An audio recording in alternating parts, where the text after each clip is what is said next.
oficialmente aberta a aula de hoje, né? Então nós estamos... Hoje é a nossa 10ª aula e o foco dessa aula de hoje basicamente é fazer uma questão muito relacionada às revisões, alinhar alguns pontos. E a minha preocupação, né? Eu ia dizer as minhas, mas são várias, mas a principal delas está ainda entre a inquietação teórica e as proposições. Ali realmente nós precisamos trabalhar alguma coisa, porque não tem acontecido assim de uma forma que a gente possa dizer, não, dá para seguir sem nenhum problema, sem nenhuma intercorrência, ok? Então precisamos trabalhar isso, ok? Outro ponto é a bibliométrica, que acho que 1 ou 2 grupos me enviaram, mas está fora do formato. Não está errada, mas está fora do formato. E aí nós precisamos retornar nisso para que não fique errado, tá bom? Então, basicamente, os principais são 2 pontos e depois do nosso break, eu vou retornar com a ideia da literária, que vocês ainda estão com algumas... Eu vou usar o termo deficiência, tá? Mas não seria bem uma deficiência. É um assunto assim de que precisa ter um olhar mais criterioso ao escrever, porque algumas coisas elas não são possíveis, né? Por exemplo, objeto inanimado não tem verbo de ação, ok? Vou dar um exemplo, tá? Ó, tem um aluno, tem um grupo que escreveu assim. Eu vou colocar aqui para vocês entenderem o que eu estou falando. Ó. Tinha um pouquinho de texto antes, e aí fazia assim, ó, o projeto pedagógico da escola desenvolve os alunos em relação à aprendizagem. E depois continuava com mais um etc aqui, tá? Então, o que quer dizer isso? Veja, eu não estou conseguindo aumentar. Deixa eu ver se eu aumento assim, se fica melhor. Ah, assim ficou melhor para vocês, né? Ó, tá melhor? Pronto. Então, observe, eu, Ivo, sei o que você está falando, mas um possível leitor para esse parágrafo, quando tem pontinhos assim, gente, aqui tinha coisa antes, e quando tem pontinhos, tem coisa depois, tá bom? Então tem pontinho aqui, ó, tem coisa antes, e aqui tem pontinho, tem coisa depois. Observe assim, ó, o projeto pedagógico, isso é uma coisa inanimada. Projeto pedagógico, ele não tem verbo de ação, ó. Tá certo? O projeto pedagógico é um documento. Então, eu nunca poderia escrever que o projeto pedagógico desenvolve aluno, ou desenvolve qualquer coisa. Tá certo? Então, o que acontece? Aqui eu tenho que escrever de uma forma, né, que o projeto pedagógico, ele traz orientações, ele apresenta orientações, ele descreve orientações, promove questionamentos, tá certo? Perceba que o verbo de ação que eu coloco é um verbo de complemento para uma situação que vai levar a, né? Então, por exemplo, promove questionamentos que poderão, tudo bem? Mas nesse sentido que aqui está, ó, um ser inanimado, ele não tem verbo de ação direta. Ó, aqui, ó, o projeto não desenvolve aluno. Tudo bem? Todos estão entendendo o que eu estou falando? Natane, não é bom tá? Não é muito bom porque você identifica. E aí, sempre colocamos assim, na instituição de ensino, vírgula, campo de pesquisa, vírgula, e aí continua. Tá certo? Porque o que acontece? Nunca é bom identificar. Inclusive os questionários que nós vamos trabalhar semana que vem, aliás, deixa eu corrigir isso, na próxima aula, porque a próxima aula efetivamente é feriado, né? Já semana que vem é feriado, então não terei. Olha, vocês não estarão comigo na semana próxima, tá certo? Isso é um motivo de muita tristeza, né? Como é que vocês vão viver sem mim? Aí o aluno fala, de boa. Ai, como é que vocês vão ver? De boa, professor. Fique sossegado. Mas veja só, na próxima semana, no dia da nossa aula, é feriado. Então fica automaticamente para, né, a outra semana. Nós vamos iniciar os questionários. Na realidade, eu deveria já corrigi-los, né? Mas como nós estamos um pouquinho atrasados, né? Estamos um pouquinho atrasados, então eu ainda vou ter que ajudar vocês a desenvolver isso para a gente correr. Todos estão percebendo que nós estamos extremamente atrasados? Hoje é 11.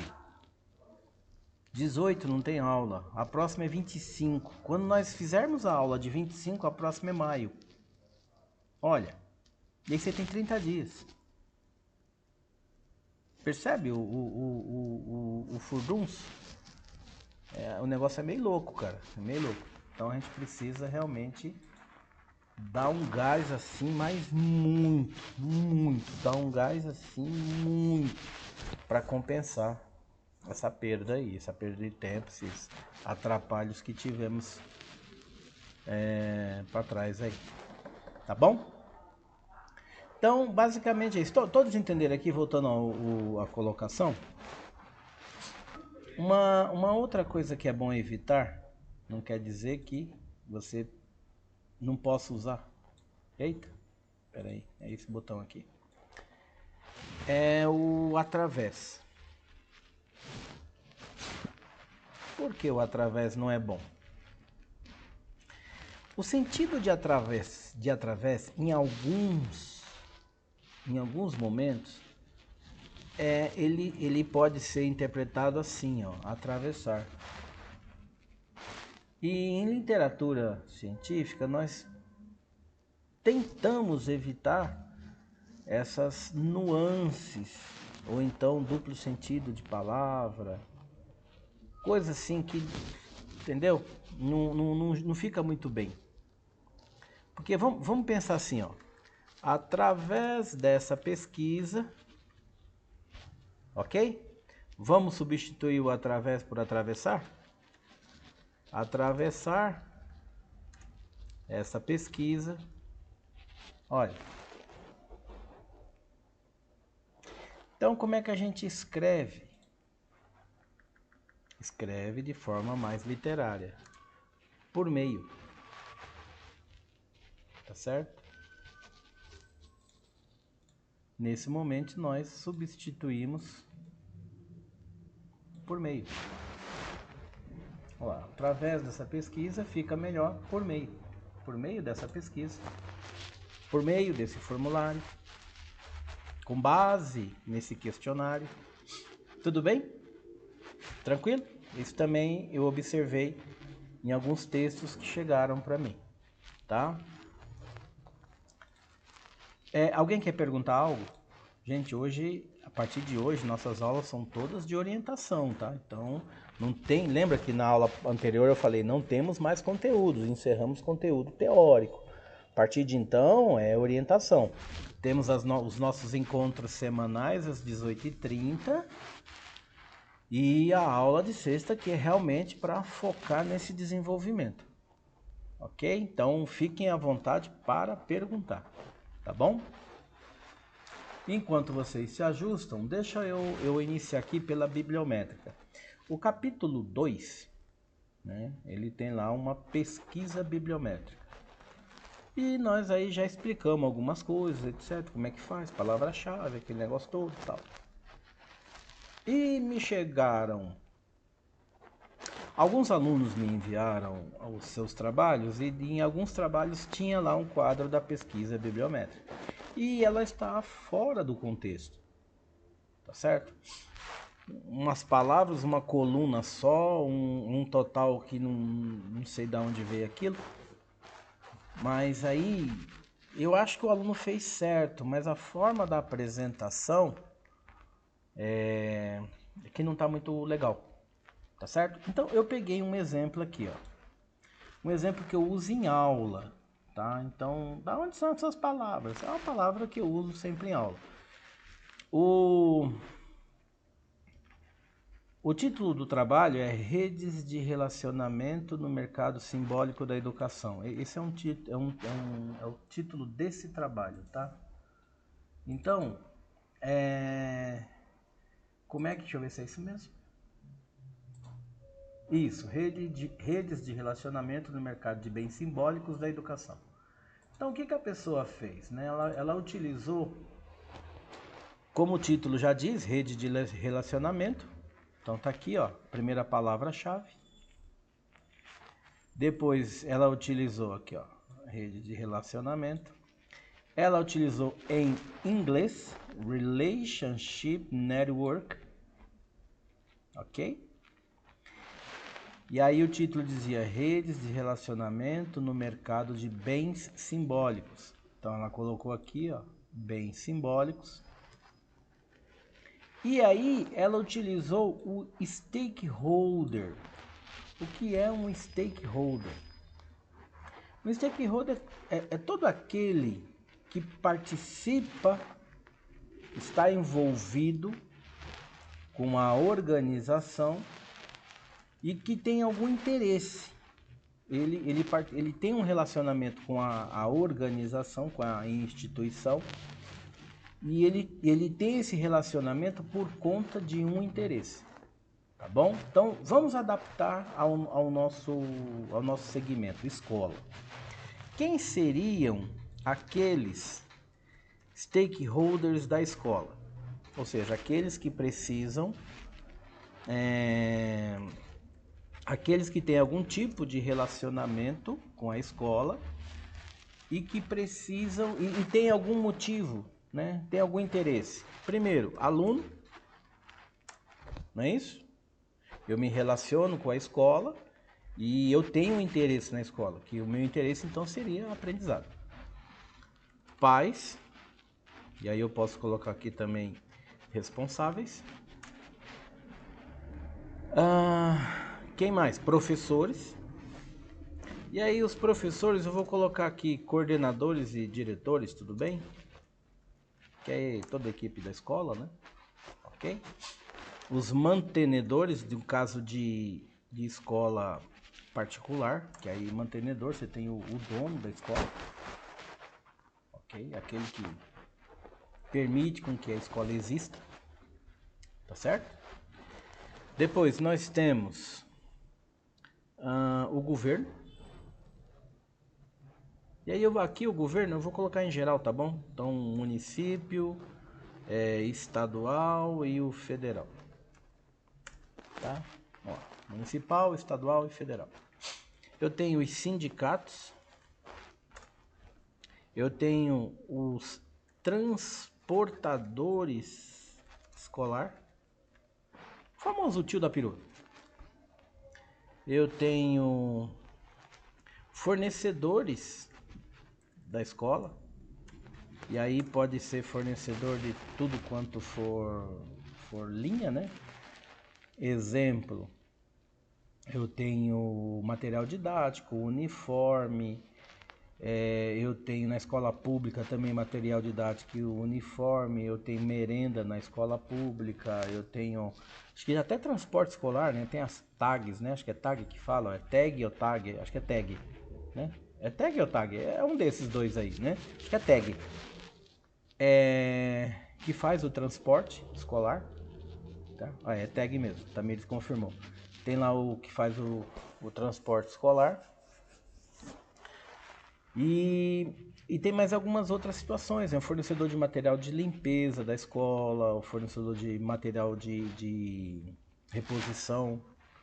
Eu tenho papelaria, eu tenho manutenção predial, eu tenho um montão de coisa, limpeza, né? Tá certo? Um montão de coisa, ok? E o particular também tem tudo isso, né? Tem lá, só não tem a merenda. A merenda a escola particular não fornece, mas o transportador escolar ele se vincula a uma instituição de ensino. O material didático também. Beleza, Tamires. Eu presumi que seria isso, né? Tag transportador escolar. Beleza, obrigado, viu? É o material didático, o uniforme, e escola particular, tá? Material didático, uniforme, tem o tio da perua, tem o material de escritório, papelaria, impressão, tinta de impressora, tudo isso tem um fornecedor, ok? Quem mais se relaciona comigo? As concessionárias, né? De serviço básico. O que é isso? Água, luz, telefone, internet. É o serviço básico, né? Sem água, luz, você não consegue ter uma empresa funcionando. Internet hoje também é mais ou menos difícil. Só que eu não posso garantir que com falta de internet eu fecho a escola, mas com falta d'água eu fecho. Se não tiver luz também, não tem como, tá? Eu tô falando da escola urbana, tá? Rural a gente já sabe que tem lá suas adaptações.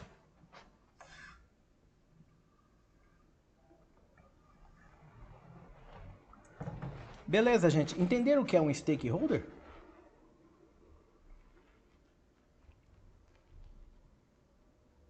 Sim ou não? Aí você pergunta, mas por que então é definido, esse povo todo é definido como stakeholder? Porque stakeholder é uma teoria, tá? Teoria do stakeholder. Um dos caras assim mais importantão nessa paradinha toda aí é um cara chamado Edward Freeman, tá? Eu desenvolvi uma pesquisa em stakeholder um tempo atrás, lá acho que em 2013, 2014, e eu li muito material desse professor, inclusive entrei em contato com ele responde, é muito legal, ele responde, você fala, olha, eu sou aluno de uma escola assim, ou pesquisador, ele faz questão, manda vídeo, manda material. Ele é professor titular da Universidade de Darden, nos Estados Unidos, tá? O cara é muito legal. E aí, a teoria, ele não é só dele, né? O stakeholder tem um desenvolvimento muito forte, mas ele é um dos caras mais importantes, assim, na literatura, para o stakeholder, né?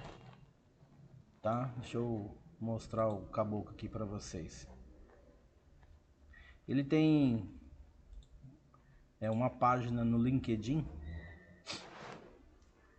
e eu sigo a página dele, onde ele publica vários materiais, né? Então tá aqui, ó, Robert Edward Freeman, né? É mais conhecido como Edward Freeman. Tanto é que ele até abrevia o R, tá vendo? A literatura dele é sempre conhecida como Edward Freeman. O cara é muito bom, tá? Tem vários livros, ele também dá aula na Universidade da Virgínia. Bom, o cara é muito legal, tá certo? E aqui, tá vendo, ó? É conhecido por seu trabalho sobre a teoria dos stakeholders. Beleza, gente? Carinha tá aí. Não sei qual a idade dele. Ah, ele nasceu em 51. Então já tá com seus 74, né? 74, 73, vai fazer 74. Já é um senhor. Tá? Beleza? Tranquilex? Então, aqui tem o stakeholder, né? Então, era uma palavra-chave, né? Uma das palavras-chave desse trabalho. Então, a pessoa colocou aqui na tabelinha dele. Aqui tem um negócio chamado Salience Model, ou no português, modelo de saliência. Modelo de saliência é uma teoria. Tá? Então, o que acontece? A pessoa que fez esse trabalho, que esse trabalho aqui ele é verdadeiro, tá? Ele é original. Se você pesquisar na internet, talvez você até encontre ele. É o Salience Model, o modelo de saliência. Então, a pessoa pegou como um aporte teórico ali, falando, eu vou utilizar esse modelo no trabalho, né? Então, é interessante que eu também use como palavra-chave. E depois, a pessoa fez a primeira combinação, a stakeholder mais network relationship em inglês. Tá certo? O que o Ivo disse no dia que explicou bibliométrica? Selecione 3 bases de dados que vocês queiram. Ok? Não foi isso que eu falei? Eu falei desse jeitinho? Sim ou não? Selecionem 3 bases de dados. Inclusive, eu até deixei alguns exemplos. Eu falei, olha, vocês podem, vejam o que vocês mais gostam aí, ou acham que é mais tranquilinho. E aí eu falei, ó, usa o Google Acadêmico, que é o Scholar, usa as bases de dados da Cielo, usa o portal da CAPES, ele é um monte, né? Ebisco, Scopus, gente, tem um monte. Eu falei, escolham 3. Olha aqui no trabalho, ó. A pessoa escolheu 3. Nesse caso, uma base de dados chamada Spell. Essa base de dados ela tem trabalhos específicos em administração, economia, contabilidade, essas paradinhas aí, tá certo? Então a Spell, a Ebisco e a Cielo. Tudo bem? Tô indo bem pausado, bem assim devagarzinho para vocês realmente revisar qual passo ainda está faltando fazer.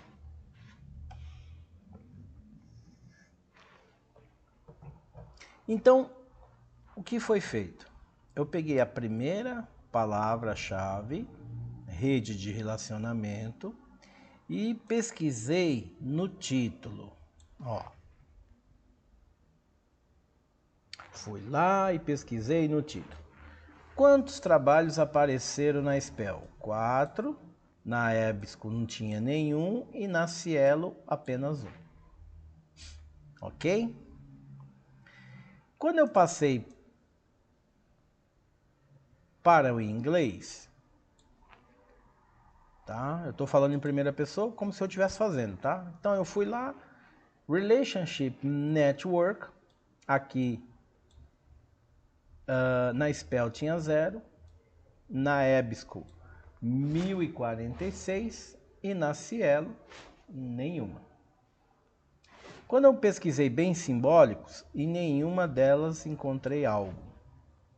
Quando eu pesquisei stakeholder no título, essa palavra no título, olha como é que foi, ó, 89, 3.747 e 21.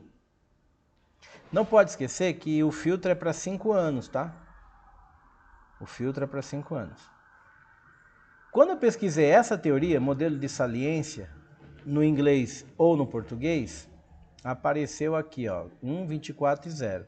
E quando eu pesquisei a combinação de stakeholder mais a segunda palavra-chave network relationship, ó, na Ebisco 465. Tudo bem? Em alguns trabalhos é importante separar por título e num outro quadro palavras que apareçam no resumo. Aqui, ó. Porque muitas vezes a palavra, ela não está no título, ela está no resumo. No título tem lá assim, aplicações técnicas sobre não sei o que, você não sabe o que é aquilo. Aí quando você procura as palavras-chave, aí ela aparece no corpo do texto. E aí, primeiramente, no resumo. Tá certo? Professor, é importante a gente fazer isso também? Sim, é importante. Porque muitas vezes tem trabalho que vocês vão fazer a tabelinha e que eu, por exemplo, tá? Alfabetização. Alfabetização não tá no título do trabalho que a pessoa publicou. Mas é uma palavra-chave que faz parte da pesquisa, daquela pesquisa que está publicada. E ela aparece no resumo. Tá certo? Não sei se todos prestaram bem atenção quando coletaram os artigos. Os artigos têm assim um resumo. Logo depois do resumo, tem assim, palavras-chave. 3 palavras. Todos perceberam isso? 3 até 5, né? De 3 a 5 palavras. Ok? Então, são essas palavras que elas começam a aparecer por ali. Ok? E são essas que você efetivamente vai utilizar. Tá bom? Só para você ter uma ideia, olha a grande diferença, né? Olha, do primeiro quadro, ó. Redes de relacionamento, tudo bem? Vamos ver aqui no quadro anterior. Olha só. Se eu procurar essa palavra no título, dá uma olhada aqui, ó. Na spell encontrei 4, aqui 0 e aqui 1. Tudo bem? Olha quando eu aumento para resumo. Dá uma olhada. Na spell passou a ser 95. Quando eu pesquisei Relationship Network aqui no título, ó, na EBSCO tinha 1046. Tá? Estão vendo isso? Então, 1046. Quando eu pesquisei no resumo, dá uma olhada a diferença, ó. 39.412. Entende a importância de você comparar esses quadros?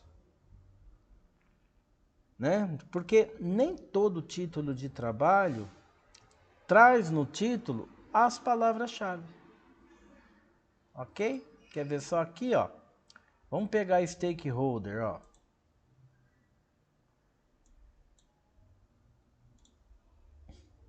Aqui. Vamos pegar stakeholder. Cadê? Deixa eu subir mais a telinha um pouco. Aqui, ó. Stakeholder. Presente no título. O maior número tá aqui, ó. 3.747. Se eu ampliar isso para o resumo, aqui, ó. 42.566. Então, ou seja, é muito trabalho. Tá? Tem muita publicação.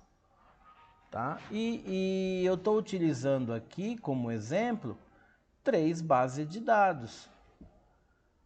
Mas tem pesquisa acadêmica aí que sabemos que a pessoa usa 7, 8, 9 bases de dados importantes de cada área. Por quê? Porque tem gente, grupo de pesquisa, que precisa realmente entender o que está sendo publicado. Então eles vivem disso, né? Então a pessoa publica um assunto, ele já cai para cima. Não, por que tá de novo? O que aconteceu de novo? Qual é o conhecimento aqui? E ficam em cima realmente acompanhando. Tudo bem?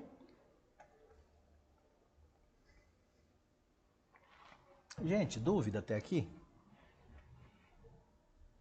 O que vocês acham que está diferente do trabalho de vocês? Quem mandou com bibliométrica?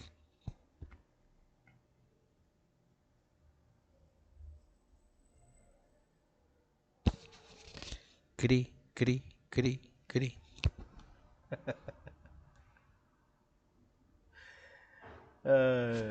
Veja bem, professor. Não é assim? Veja bem.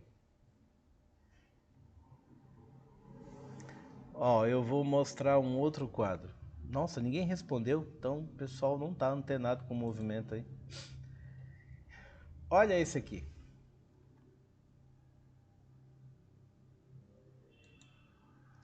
Essa daqui é uma pesquisa minha, tá? Essa daqui, ó, tá bom? Então eu utilizei, observe que eu utilizei 5 bases de dados, ó, tá? Então essa aqui é uma pesquisa minha, ok? Então eu utilizei 5 bases de dados, tá certo? Poderia ter usado mais? Poderia, né? Poderia ter usado mais, mas como eu precisava entender algumas coisas mesmo, aí o que eu fiz? Eu peguei as 5 ali que eu achei que valia a pena olhar. Qual que é o nome do trabalho? O nome do trabalho está aqui, ó, mineração de dados para a descoberta de fatores preditivos de sucesso em avaliações de larga escala dos alunos do ensino médio, tá? Então vamos aqui as palavras-chave, ó.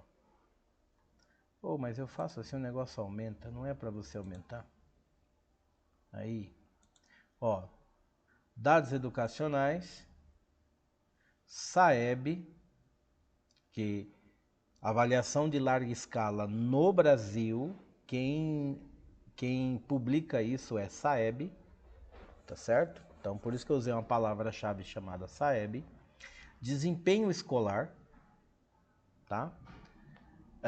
E depois eu fui para as palavras do que eu estava estudando, né? Ó, mineração de dados educacionais, mais conhecido como EDM, tá?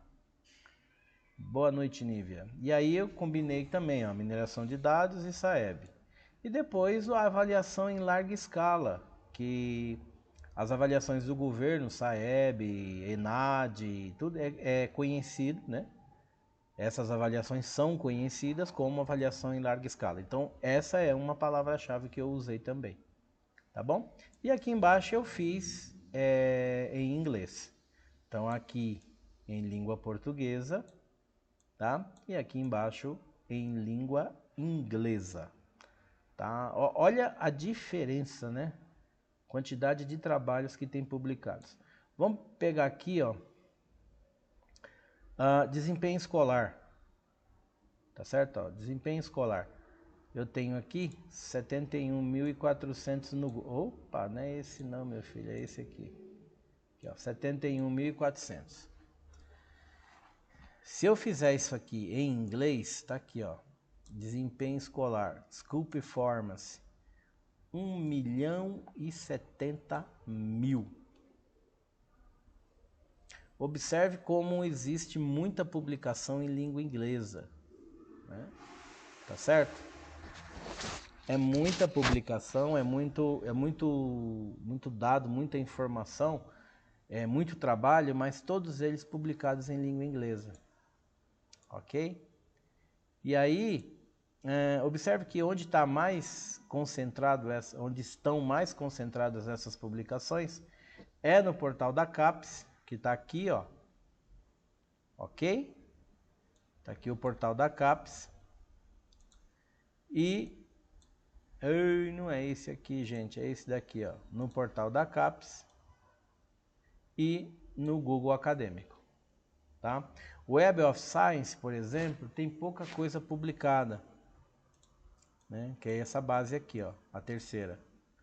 A Science Direct, né? Science Direct também tem pouquinha coisa. E a Cielo, que sempre nos acompanha aí, né? Ok? Mas não tem muita coisa também não, tá aqui, ó. Tudo bem? Ficou bem ilustrado isso? Como você coloca essa tabela, que na realidade é um quadro, né? Como é que esse quadro é apresentado, tá certo?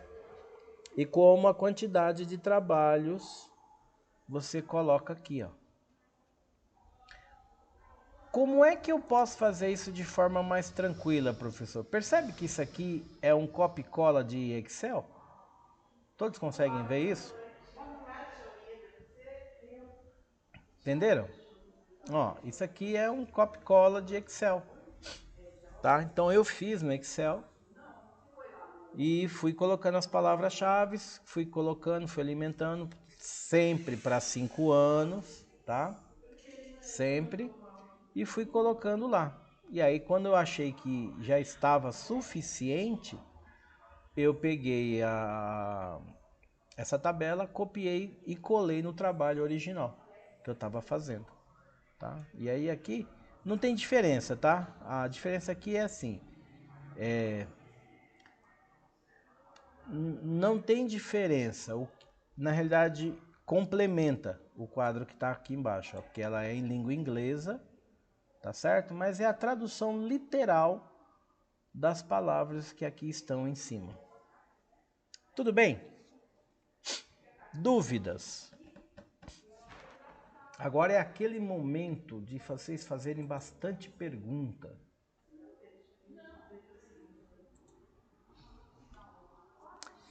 Que não seja aquela pergunta, como eu tranco a matrícula?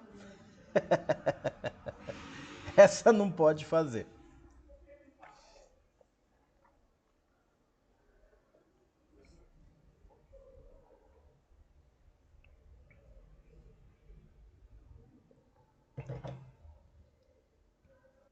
Diga, Ademir.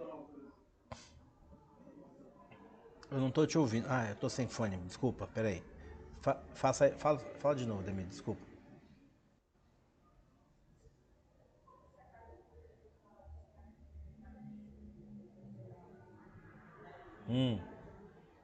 Uhum. Essa tabela é o item 2.1. Dá uma olhada no teu manual, no teu formatozinho lá. Ele é o item 2.1.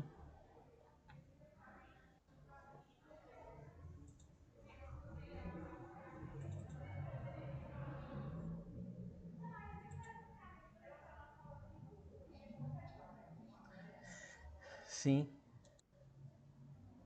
P- Pode falar.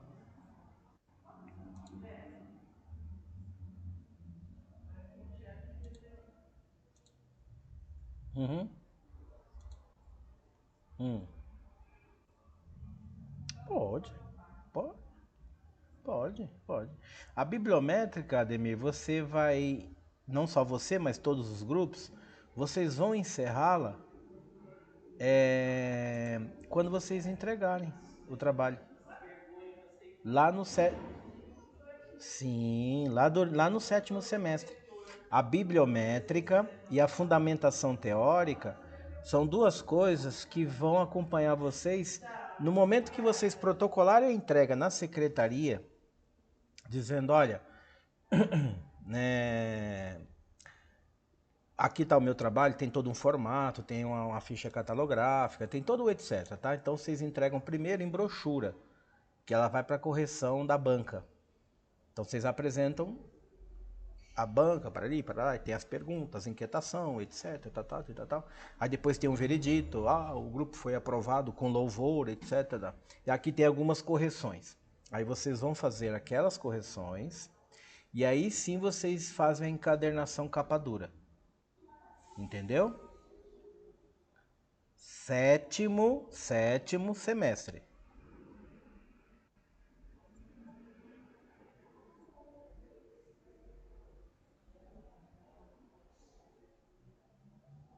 Por isso que o TCC1 é chamado de projeto de pesquisa. Vai, isso. Deve não, ele vai sofrer com toda certeza, ele vai sofrer diversas alterações, porque você precisa adaptar a tua realidade e o que está acontecendo, alguma coisa que surgiu de novo, né? Então, só complementando a tua pergunta ali, a tua observação, Ademir, tá aqui, ó. Eu botei, isso aqui é o sumário do trabalho de vocês, ok? Cadê vocês aqui? Eu não tô enxergando. Volta aqui, volta aqui, volta aqui. Aí. Aqui, ó. Gabriel, eu já te dou a palavra, tá? Só um minuto. Ó. Então, aqui embaixo, ó. Ó, esse quadro é isso aqui, tá nesse subitem aqui, ó. Entendeu, Demir?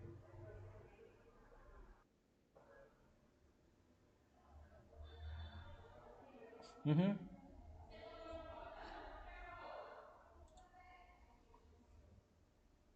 O parágrafo e o comentário sobre tudo aquilo que você pesquisou já vem em seguida, aqui, ó.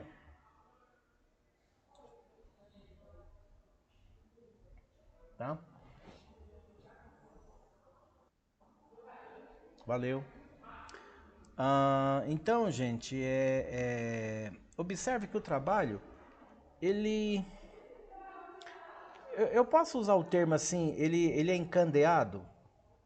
O que quer dizer? Ó, o subitem 1 puxa o próximo, puxa o próximo, puxa o próximo, puxa o próximo. Aí parte para o capítulo 2 que o subitem já puxa o próximo, já puxa. Percebe que não é solto, tá? Cada item ele vai complementando a sua linha de raciocínio. Não está solto. Entendem? Todos conseguem entender isso nessa, né? Quando eu coloco o sumário desta forma? Observe que a fundamentação teórica, ó, então você tem publicação sobre o tema, ou seja, você coletou alguns artigos na internet para se valer da importância daquilo que você quer escrever. Logo em seguida, você traz o texto para o teu trabalho, tudo aquilo que é base teórica, aquilo que você escreve. Olha, ontem na reunião com o Eduardo e o Flávio, a gente sempre se reúne na quarta-feira, e ontem calhou de também nos reunirmos, que é semana de prova, a gente ficou um pouco ali na sala dos professores.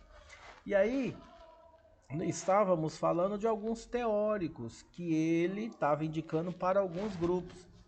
E aí surgiu teorias, autores clássicos, tá? Vygotsky, Freud. Veja, onde é que eu devo pôr esse povo de importância teórica? Na fundamentação teórica, tá? Teve um grupo aí, inclusive, que o Eduardo falou que indicou os livros do Gessé. Aonde eu ponho isso? Esse olhar teórico, fundamentação teórica. É o autor que traz a bagagem de entendimento, né? É ele que traz essa bagagem de entendimento.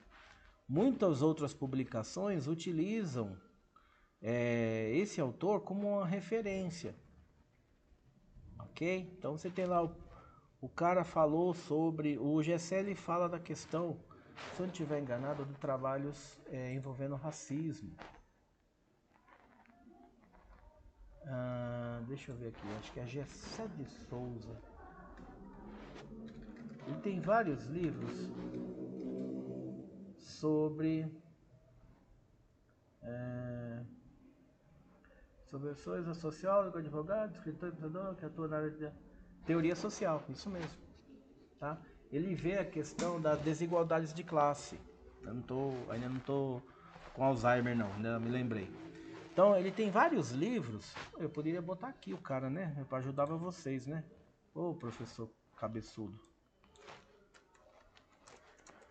Que aí eu compartilho. Espera lá. Eu acho que tem dois grupos aí que vai falar sobre a questão das desigualdades, da questão da educação racista, da questão das minorias, essas paradinhas aí. Uma das bases aí, ó, é o carinha aí, ó, é o Gessé de Souza. Tá certo? Cadê? Vamos aqui, movimenta a tela. Tá aqui, ó. Aí, ó. Alguns livros dele. Tá certo? Tá vendo? Esse aqui, ó. Esse aqui, ó. Como o racismo criou o Brasil. Tá? Como é que é? O pobre de direita. A ralé brasileira. Tá vendo? É sobre... A maioria dos livros dele envolve diretamente a questão da desigualdade social. Tá certo? Todos entenderam isso? Tá tudo ok? Sim ou não?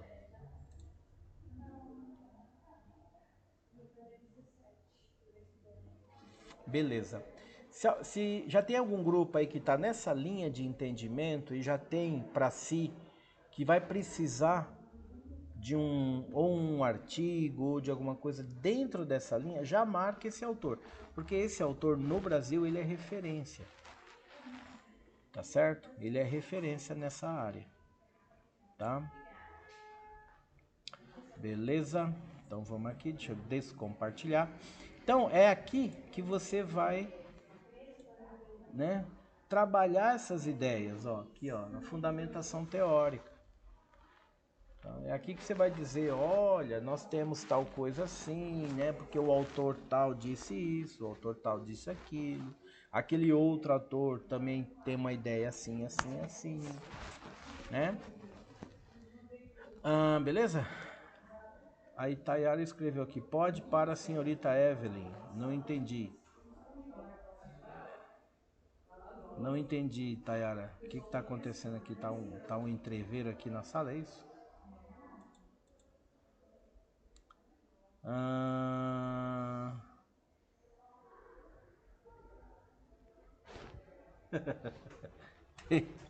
Tá tendo um particular aqui, é isso? Ah, trancar a faculdade. Tá certo. Entendi. A Evelyn já falou, não dá ideia, né? Não dá ideia que tem um bocado de gente querendo abraçar, né? Eu não dei ideia, eu disse que não podia fazer a pergunta. Olha você já colocando a frase num outro contexto. Eu disse, vocês podem fazer qualquer pergunta, menos aquela, como tranca a faculdade. Olha, essa foi a minha frase. E aí a Evelyn já escreve assim, ó, você deu a ideia de trancar a faculdade. Olha a adaptação do texto, é fantástico, né? É muito bom. Teve um grupo que me procurou bem no comecinho, quando nós estávamos ainda definindo os temas ali, né, o que fazer aí e tal. E aí eu falei, olha, o grupo precisa de uma aplicação, né? Vocês vão utilizar isso aqui dentro de que contexto? Vai utilizar para alguma coisa? Ou é o quê? Você quer promover desenvolvimento? Você quer melhorar a alfabetização, comportamento? O que vocês querem fazer com esse tema aqui? Aí o grupo me disse, professor, a gente ainda não sabe. Eu falei, escolha alguma coisa dentro de uma disciplina então, que fica mais fácil. Língua portuguesa, matemática, ou até mesmo arte. Arte é muito legal de trabalhar. Pronto, o grupo foi pensar. Daqui a um tempo o grupo me procurou e falou, professor, como o senhor falou pra gente fazer em artes? Eu não disse pra você fazer em artes. Eu disse, ache alguma coisa dentro de uma disciplina, língua portuguesa, matemática, ciências ou até mesmo arte. Então o aluno ele já colocou, como o senhor falou pra gente fazer em artes, percebe a condição? Veja, essas adaptações são fantásticas, porque o aluno ele sai com a frase que ele montou e colocou como referência o professor, né? Então, o professor disse, não, mas eu não disse, né? Ai, fantástico, viu? Juliane, você conseguiu analisar nossa bibliografia? Juliane, o que chegou para mim, eu já resolvi. Você é do grupo da Natânia, é isso?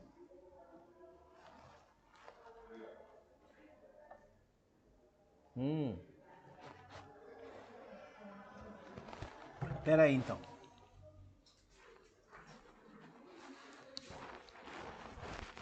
Eu sei que o da Natânia... o da Tamires. Não, o da Tamires eu na realidade aguardei vocês, né? Mas vocês não conseguiram acessar, né?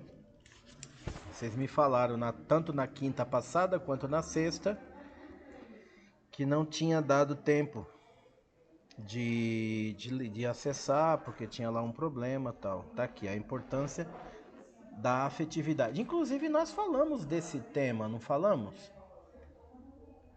Foi um finalzinho, um comecinho da aula, a gente estava terminando a orientação e falamos acho que na aula. Então, vocês conseguiram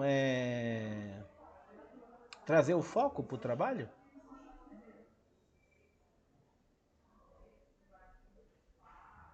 O que seria a afetividade, por exemplo? Tá, deixa eu ver se eu tô com a bibliografia de vocês aqui, que eu já dou uma olhada agora, nesse momento. Pera aí. Você tá falando da bibliométrica, né? É isso?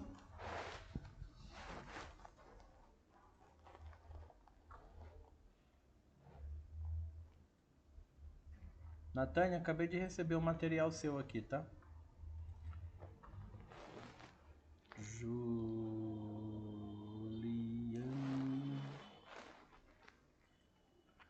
Eu recebi aqui, Juliane, um PDF seu. O que mais está com você? Deixa eu ver. Juliane, Calita, Melissa. Então deve ser. É um PDF que você me enviou? Foi isso?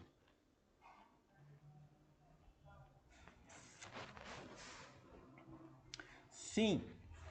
Que eu pedi, eu acho que eu pedi, não sei se foi para você que eu pedi, mas que me enviasse no Excel. Foi para você que eu mandei esse e-mail? Porque eu não tinha como fazer a leitura de todos eles, porque com Excel foi no Excel no Word, né? Foi alguma coisa assim. Tá. Você chegou a enviar ou não? Porque não tá na minha pasta aqui.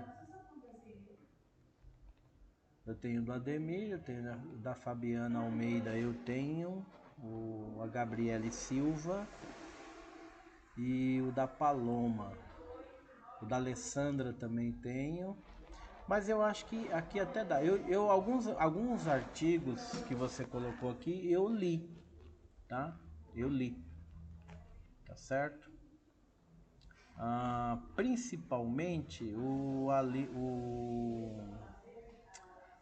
o artigo da Carla Carina, que eu já conheço esse trabalho, né? Eu dei uma olhada e a proposta deles, né? Não, Paloma, não. Eu só disse que o seu arquivo estava na pasta, era só isso. Então, que o trabalho das autoras, elas colocam no sentido de tentar entender, compreender a relação de afetividade entre professor e aluno, né? Então, esse trabalho eu já conhecia ele, né? Já, assim, conhecer de apenas dar uma olhada, ver alguma coisa assim, né? Tá certo? Mas eu acho que a tua bibliografia está dentro do contexto, tá? Eu posso dar uma olhada mais com carinho, mas inicialmente, pelo que eu vi, eu deixei uma anotação no PDF aqui que eu já tinha feito algumas coisas, então tá dentro do contexto. E quando tá com problema, eu normalmente aviso o grupo. Falo, olha, eu li tua bibliométrica e tá fora, né? Então, quando eu não aviso, é porque tá ali, né?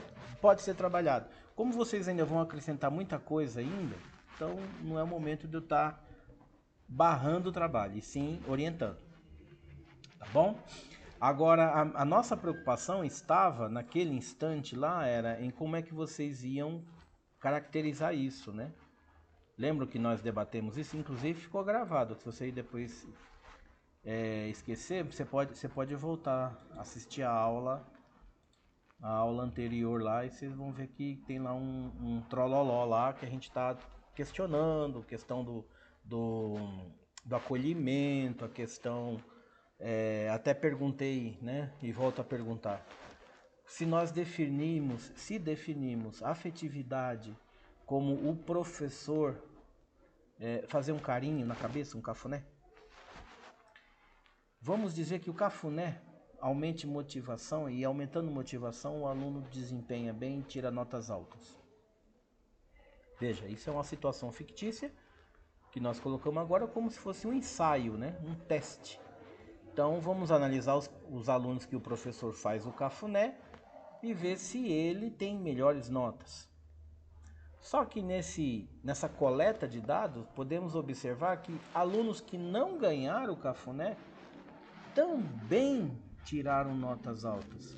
Então, para esse ensaio, o cafuné não é diferencial para ter um bom aprendizado ou não.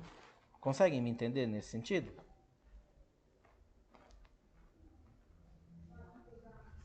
Sum. Sum é uma função do Excel que soma. E agora... Tá certo? Então, observe,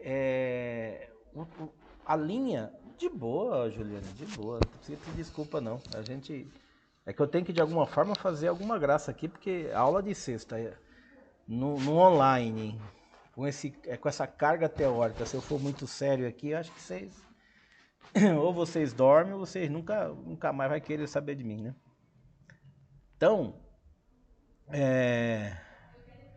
tem lá toda uma questão que a gente precisa entender, né? A teoria, ela traz um contexto muito forte, né? Porque o trabalho é muito legal, o trabalho tem um olhar muito interessante, tá? O trabalho de vocês. Mas ele carece de uma fundamentação específica, porque pode ser que um professor da banca olhe para você e fala para você, Juliane, defina para mim afetividade.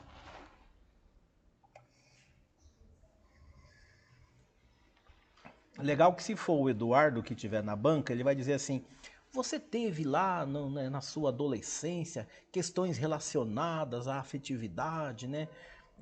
Você percebeu se o aluno é amado pelo pai? Porque Freud dizia que o pai, quando não ama...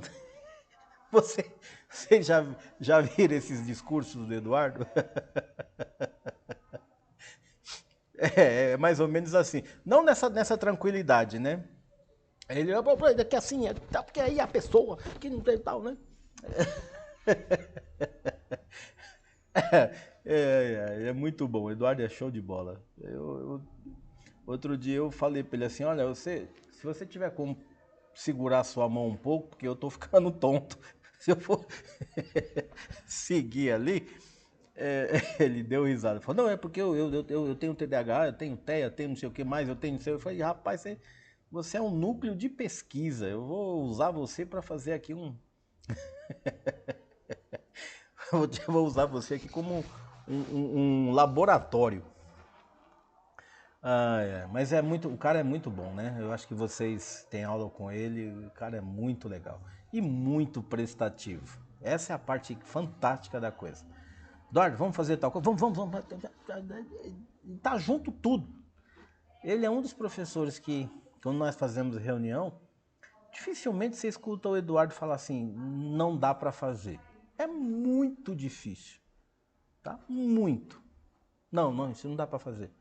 Ele tá sempre, não, vamos lá. E põe a mão mesmo para a coisa acontecer. Tá? Então, voltando na afetividade, após nossos 30 segundos hilários, depois eu vou falar para ele na segunda-feira, eu falei, Eduardo, a gente ficou ali, ficamos ali fazendo um bullying com você, viu? Então, olha só,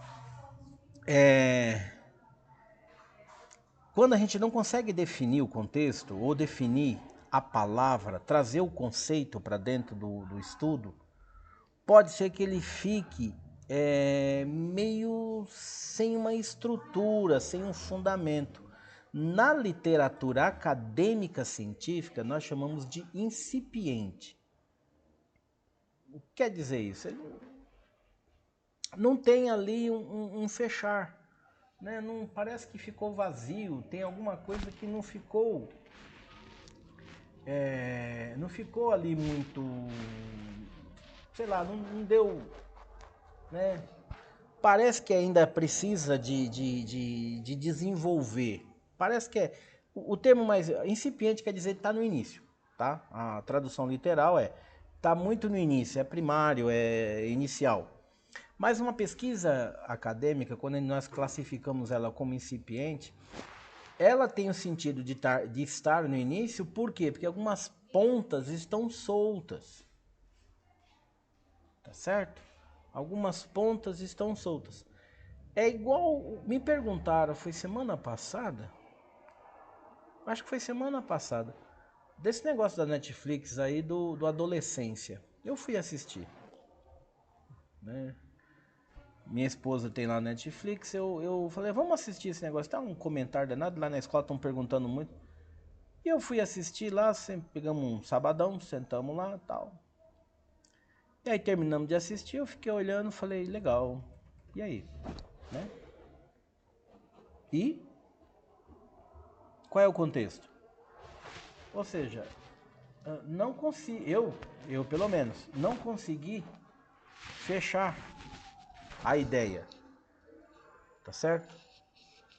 O que pareceu pra mim, tá, gente? Pra mim, quando eu terminei de assistir, um monte de ponta solta que você não conseguia fechar raciocínio em canto algum. Quem assistiu e o que achou?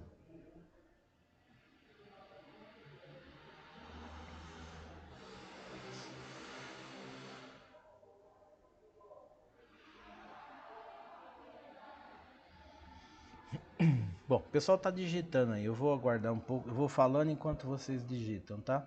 Então o que acontece? Eu percebi que ficou um negócio meio solto.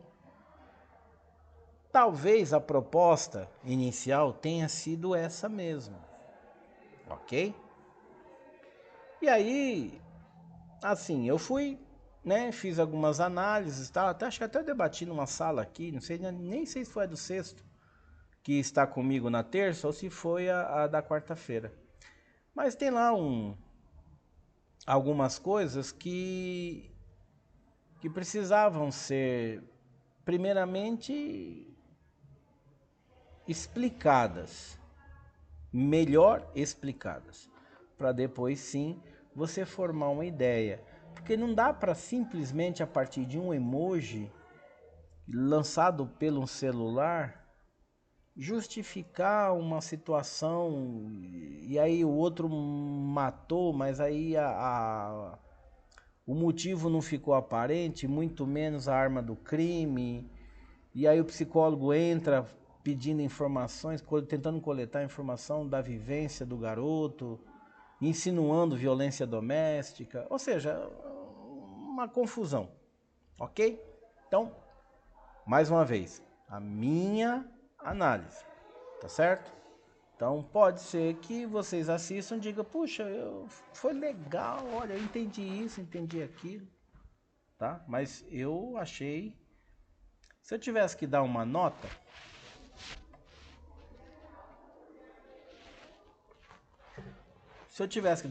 não sendo muito rigoroso, ok? Eu daria uma nota 4. Não sendo muito rigoroso. Uma nota de quem sentou para assistir um filme. Tá? Então, sei lá, vocês possam, quem assistiu aí, talvez tenha gostado, tenha, né, assim, achado, mas a minha esposa, inclusive, no final, no último take, que era o take da família, eu tive que acordar ela, porque ela realmente dormiu. E olha que a minha esposa é professora de educação básica, né? Então ela está literalmente convivendo com esse núcleo, esse nível de aluno, né? E ela falou, isso aqui tá muito fraco, tá muito incipiente. Usou essa palavra, olha aí. Tá muito incipiente. Ou seja, na internet criou um boom legal, bacana, promoveu o filme, mas já vinha comentários assim. Vai ter a segunda parte. Aí alguns falaram, talvez então o entendimento desse contexto virá na segunda parte, né? Olha lá, a Nívia, um trecho também não gostou, tá vendo? É assim, é isso. Cada um tem um olhar, ok? Beleza, gente? Perguntas mais? Sim ou não?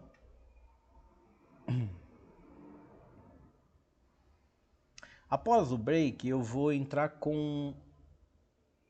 Você foi dormir também? Olha lá. Após o break, nós vamos entrar com o problema de pesquisa e as proposições, tá certo? Que a maioria dos trabalhos que eu recebi realmente aí precisa de um ajuste. Beleza? Beleza, vamos continuar aqui. Gente, alguma pergunta, alguma dúvida? Ficou alguma coisa aí que não está bem esclarecido?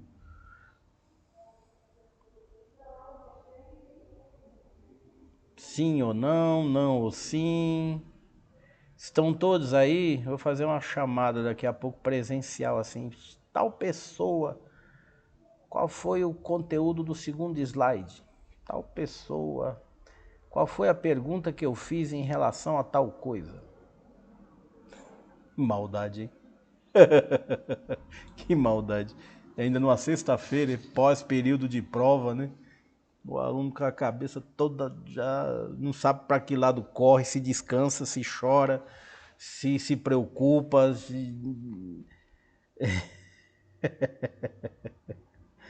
Ai, ai, muito bom, né?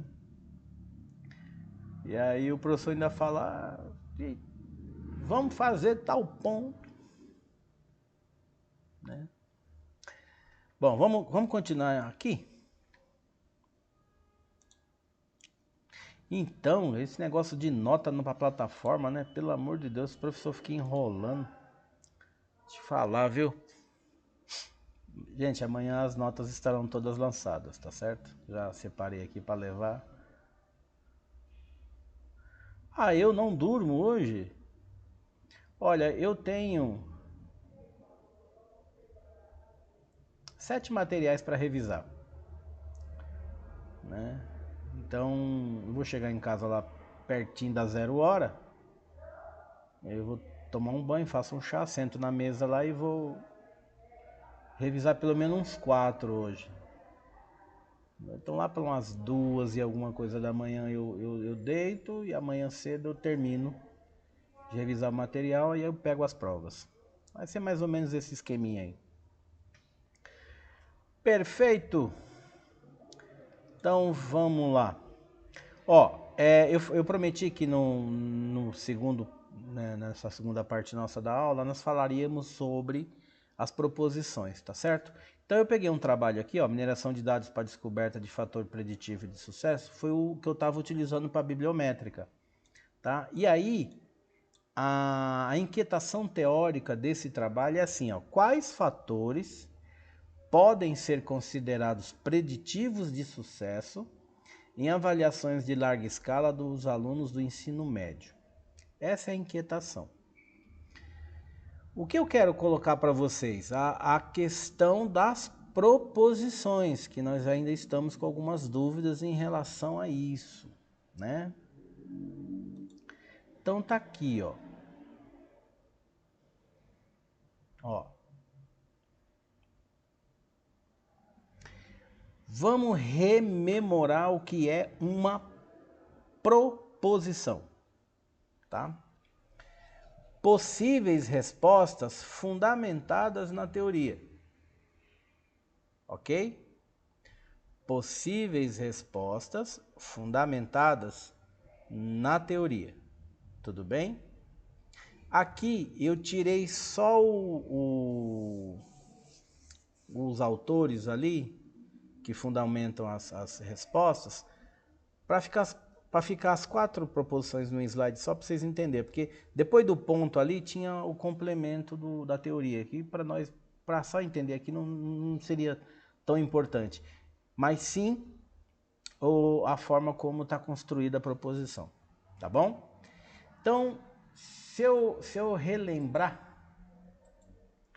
a minha inquietação, vamos de novo? Quais fatores podem ser considerados preditivos de sucesso? Preditivo é aqueles que eu posso prever com antecedência que vai atender uma situação. Então, quando eu falo preditivo de sucesso, quais fatores que eu posso prever que serão realmente condicionantes ou que contribuirão para o sucesso? E aí, complementando a pergunta, em avaliações de larga escala do aluno do ensino médio. Então, a avaliação de larga escala do ensino médio, nós já sabemos, desde muito, né? Que são as avaliações do SAEB, tá? Perfeito? Muito bem. Então, a primeira possível resposta para essa pergunta é assim, ó. Os alunos que são incentivados e orientados por seus pais ou responsáveis em relação ao compromisso com os estudos durante o ciclo escolar, podem apresentar melhor nível de aprendizagem e de desempenho escolar. Veja, eu não afirmo. Entendem isso? Não é uma afirmativa, é uma condição. Ó, se tiver essa condição aqui, pode ser que essa outra aconteça. Tudo bem? Vamos de novo? Se existir essa condição aqui, pode ser que essa outra aconteça. Todos entenderam essa explicação da condição? Não seria um causa e efeito, tá? Que aí seria um outro modelo de pesquisa. Mas o texto diz, olha, se você se você tiver essa condição aqui, esse resultado pode ser verdadeiro. Tudo bem? Sim ou não? Alguém não entendeu?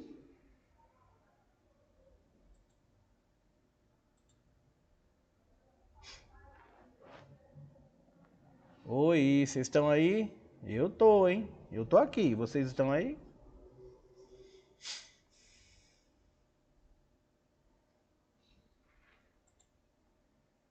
Bom, isso é bom. Então vamos de novo? Se uma situação for verdadeira, pode ser que o resultado seja tal. Vamos para a segunda possível resposta? Professores comprometidos com o nível de aprendizagem dos alunos têm mais condições de desenvolver práticas pedagógicas que proporcionem melhorias no ambiente de ensino e no desempenho escolar. Veja, mais de novo do mesmo. O que quer dizer? Se tiver uma situação, pode ser que a segunda aconteça. Vamos ler de novo? Professores comprometidos com o nível de aprendizagem dos alunos têm mais condições de desenvolver práticas pedagógicas que proporcionem melhorias no ambiente de ensino e no desempenho escolar. Fechou?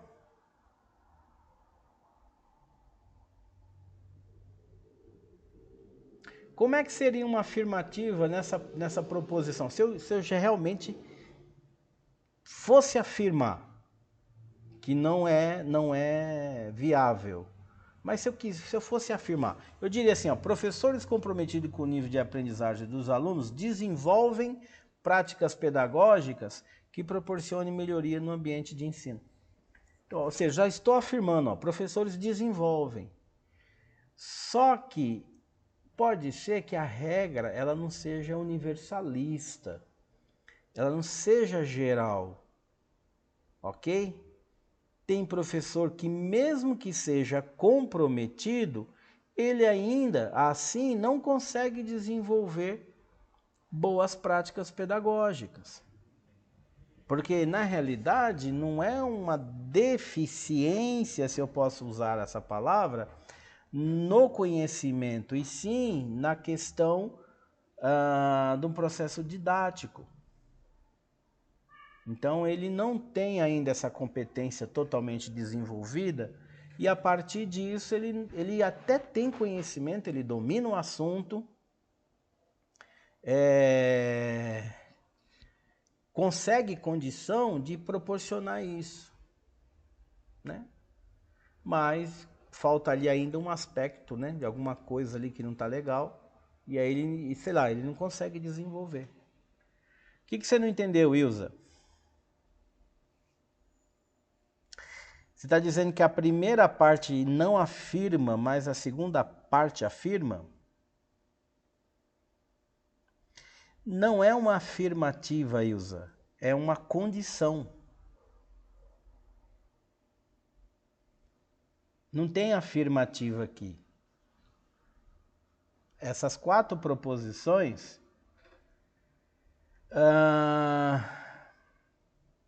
Essas 4 proposições, ela cria condição. Ó, vamos pegar aqui, ó. Podem. Podem é condição. Pode ser que sim, pode ser que não. Tudo bem? Então, os alunos que são incentivados, eles podem apresentar melhor nível de aprendizado. Então, é uma condição. Você entendeu?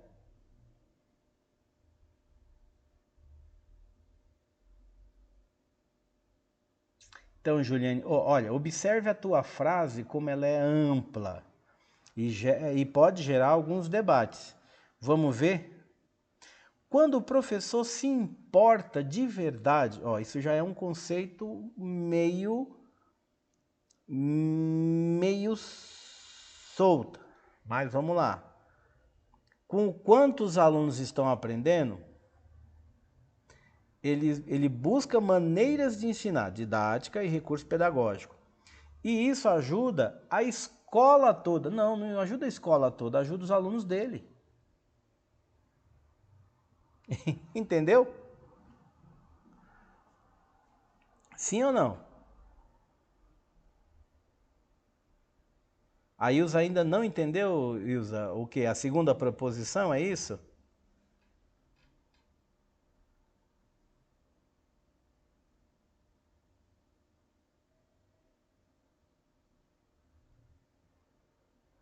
Gente, vocês falassem era tão melhor, tão mais rápido. Porque, Juliane, olha só, você tem que colocar o foco naquilo que você está estudando nesse momento. Então, quando o professor, vou usar a tua frase, tá? Quando o professor se importa de verdade com quanto os alunos dele estão aprendendo, ele busca maneira de ensinar e isso ajuda os alunos a se desenvolverem melhor. Tá certo? Você colocou, ajuda a escola toda a funcionar melhor. Na realidade, o professor, ele contribui para o desenvolvimento dos alunos dele, não da escola. Uma maneira eficiente de desenvolver os alunos dele. Quando você coloca assim, ó, isso ajuda a escola toda a funcionar melhor, eu estou colocando o secretário, o pessoal da limpeza, estou colocando segurança, o diretor, o coordenador. Entende? Ó, a tua frase diz, ó, escola toda a funcionar melhor. Entendeu? Na realidade, isso ajuda os alunos a se desenvolverem melhor. E ainda até precisa melhorar essa construção, tá certo? Mas já ajuda, esses exemplos que você colocou, já me ajudou a explicar como vocês precisam se posicionar em relação ao conhecimento, à escrita. Você conseguiu entender agora, bonitinho? Tranquilinho? Ou ainda gerou alguma dúvida aí? Show de bola. É legal assim quando traz um exemplo, porque a gente já explica na hora. A Ilza ainda diz assim, para mim a segunda parece afirmar. Ilza, afirma se eu colocasse assim, ó. Os alunos que são incentivados e orientados por seus pais, os responsáveis em relação ao compromisso com o estudo durante o ciclo escolar, apresentam melhor nível de aprendizado e de desempenho escolar. Entendeu? Eu não criei uma condição. Essa condição de pode ser que apresente melhor nível, pode ser que não. Eu tenho que gerar a condição da dúvida. Entendeu, Ilza?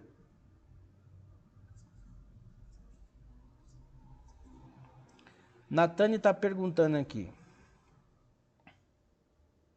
As práticas pedagógicas que incorporam o brincar no cotidiano escolar podem influenciar positivamente o processo de ensino-aprendizagem. Gente, vocês sempre precisam escrever no sentido de dúvida. Pode, e eu vou colocar até entre parênteses aqui, ó, no sentido de dúvida. E aí você, no teu pensar, você coloca assim, ó, pode ser que sim, pode ser que não. Tudo bem? Por isso que a tua pesquisa existe.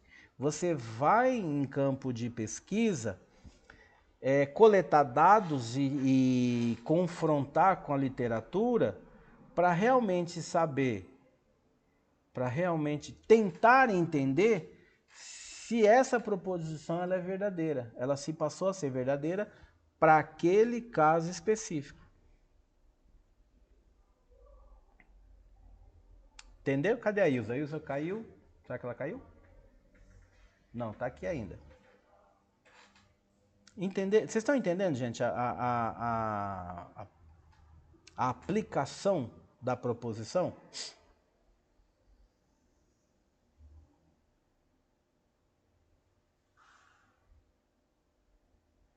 Ó, enquanto vocês escrevem, eu vou... Ilza, você realmente entendeu?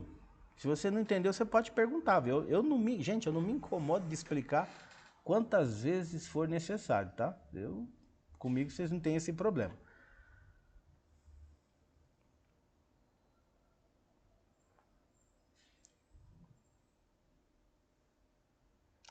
Maria, alguém já perguntou isso agora há pouco, o nome da escola. E eu respondi não, não pode. Ela é oculta. Boa noite. Boa noite. Ah, tá. Mas ela tá no histórico aí de resposta aí, viu, Maria? De boa. A gente volta nisso depois, tá? Depois a gente volta aí pra complementar isso aí. Diga, Marlene, peraí que eu tô subindo aqui, subiu um monte de texto aqui, agora eu perdi algumas aqui. A Natane colocou aqui, ó. As práticas pedagógicas que incorporam o brincar no cotidiano incorporam, que inclui, não seria melhor, Natane? As práticas pedagógicas que incluem o processo de brincar no cotidiano escolar podem influenciar positivamente o processo de ensino-aprendizagem. Você já está direcionando para a influência positiva. Pode ser, Natane, que você encontre alguns casos em que o brincar atrapalhe o processo de ensino-aprendizagem. E aí ele vai divergir da sua proposição, já que você está colocando que vai influenciar positivamente, tá? Tá errado? Não, não tá. Eu só tô colocando para que você tenha essa visão da proposição, tá certo? Tudo bem?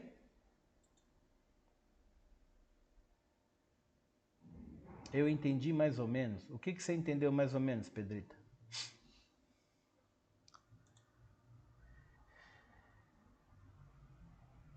Marlene, você chamou agora há pouco, você só escreveu pro, mas aí não veio mais depois mais nada? O que foi? Diga lá. Enquanto vocês escrevem, eu vou explicando a terceira aqui, tá? Olha lá, ó. Diretores de escola que são comprometidos com as melhorias das práticas de gestão e com os processos de ensino-aprendizagem conseguem desenvolver ambientes mais adequados para as práticas de ensino. Então, qual é a condição? Que são comprometidos com as melhorias das práticas e com os processos de aprendizagem. Se você tiver essa condição, você consegue desenvolver um ambiente mais adequado. Ok?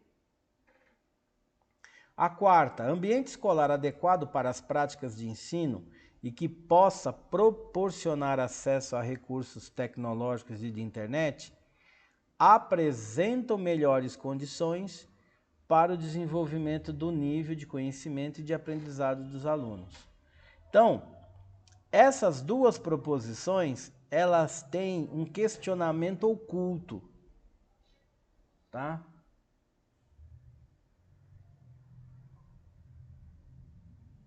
Sim, sim, Juliane. Deixa eu só terminar esse raciocínio aqui, ó. A 3 e a 4, ela tem um questionamento, uma dúvida oculta. Porque ele traz assim, ó, quando o diretor ele é mais comprometido, ele consegue. Qual é a dúvida? E quando ele não é? Ambiente escolar adequado apresenta melhor condição. E quando o ambiente não é? Percebe que tem a condição, a dúvida está oculta no texto? Porque quem é que vai dizer se é ou não quando você encerrar o resultado de pesquisa? E aí você pode achar a seguinte situação, ó, diretores de escola que são comprometidos com as melhorias, consegue desenvolver ambientes mais adequados, tal. E aí você vai observar que pode ser que tenha um diretor que nem na escola vai direito. Ele vai de manhã, passa um tempo, volta depois, não faz, dificilmente faz reunião, coordenador que se vira com tudo isso.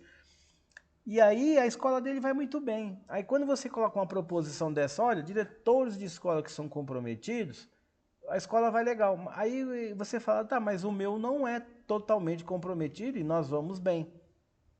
Por isso que a proposição surge para que você comprove.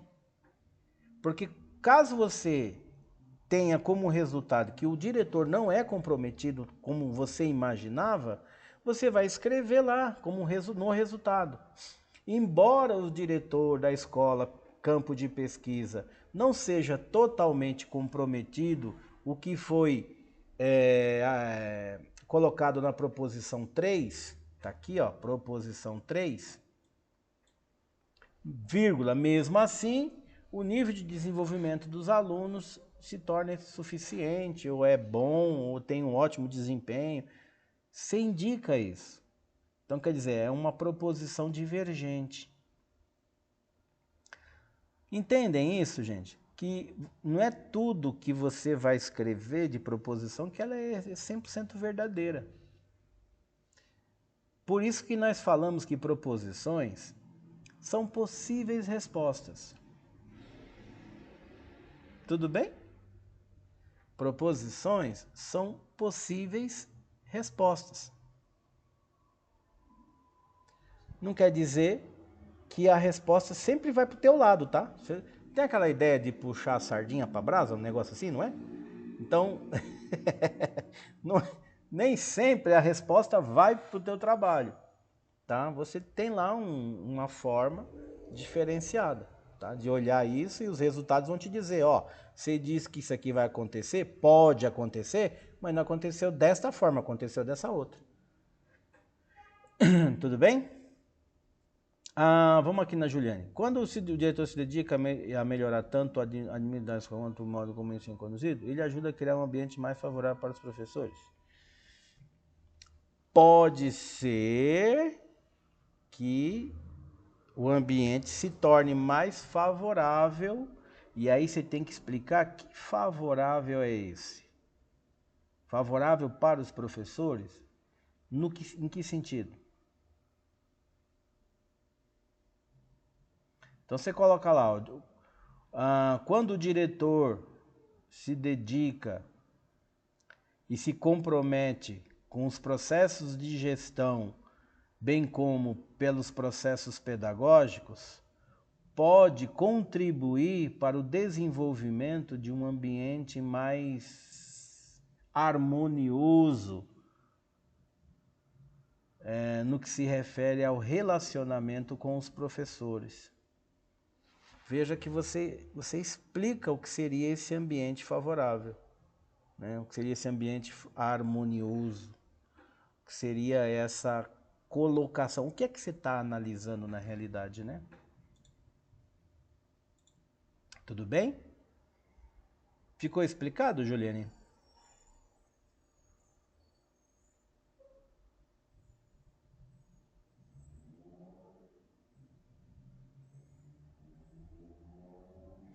ainda bem que decidimos gravar isso aqui, né? Porque depois vocês podem voltar para tirar os questionamentos, né?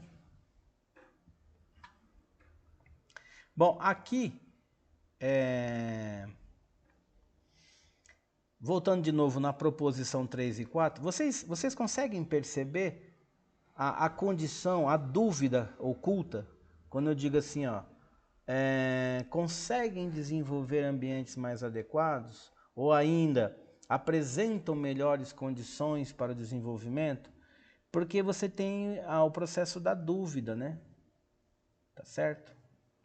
Você tem a questão da dúvida. E se o ambiente não for adequado, então ele não desenvolve, sabemos que não é 100% verdadeiro.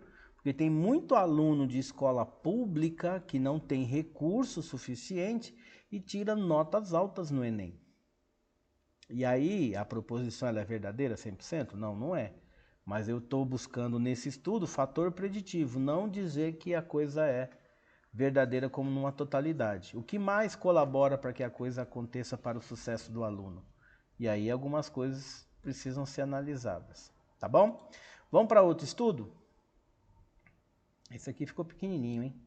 É aquele primeiro lá, ó, redes de relacionamento no mercado de bens simbólicos da educação. Qual que é a inquietação? Ó, que tipos de contribuições e influência,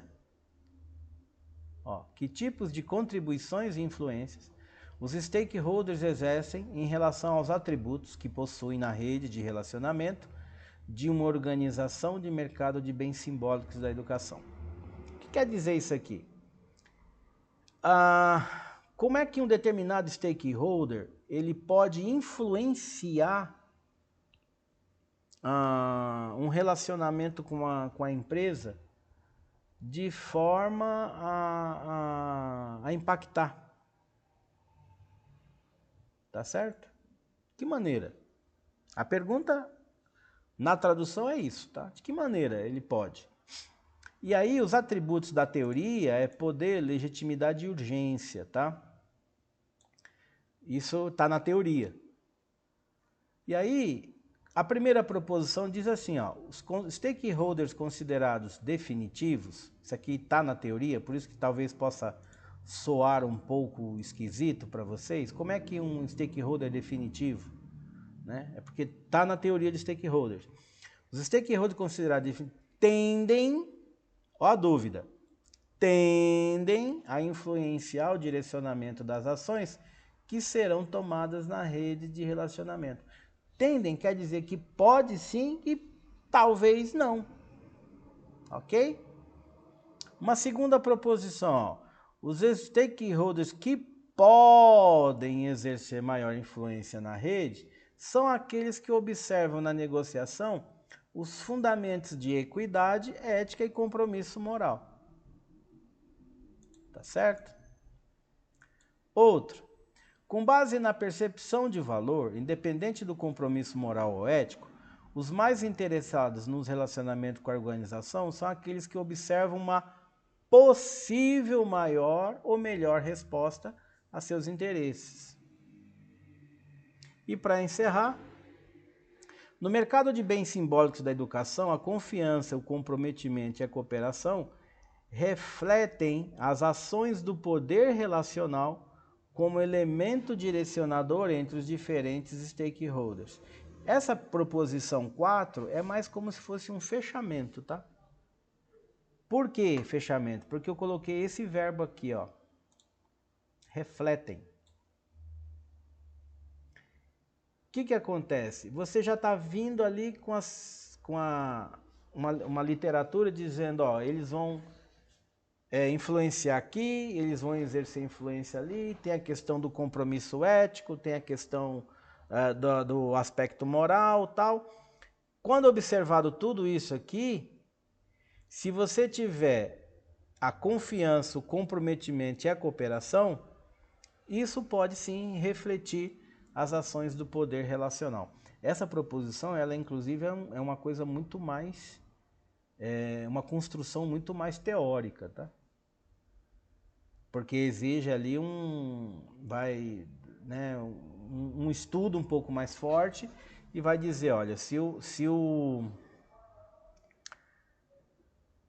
Se o stakeholder ele tem confiança, se ele exerce confiança na relação, se ele é comprometido com a relação e ele coopera em relação ao que está sendo negociado, ele pode exercer uma situação de poder. E esse poder não é absoluto, ele é relacional. Ó. Ok? Um poder relacional. E ele pode diretamente dizer assim, ó, eu influencio os diversos stakeholders. Por isso que ele coloca ó, como elemento direcionador entre os diferentes stakeholders. Percebe como essa proposiçãozinha aí, ela é conceitual e bem chatinha? Para justificar isso aqui, você tem que fazer um monte de análise, um monte de coisas, saber se stakeholder A influencia B, se influencia C, se exerce influência ou é influenciado. É um rolo muito interessante. Mas, para esse estudo aqui, o autor desse estudo, ele realmente queria isso. Fazer um cruzamento aí de informações bem pesadas no sentido de dizer, olha, a influência ela é no sentido de ir, eu influencio e eu também sou influenciado. Essa 4 ela é uma coisinha show de bola. Só essa proposição 4 aí já daria um trabalho. Já dá para fazer um TCC só com essa proposição. Perfeito, gente. Dúvidas? Perguntas? Querem perguntar alguma coisa? Não querem? Essa aula é muito rápida, né? Já é 10 horas. Então vou encerrar aqui o vídeo, ok? Então, meu cordial boa noite, até a próxima aula.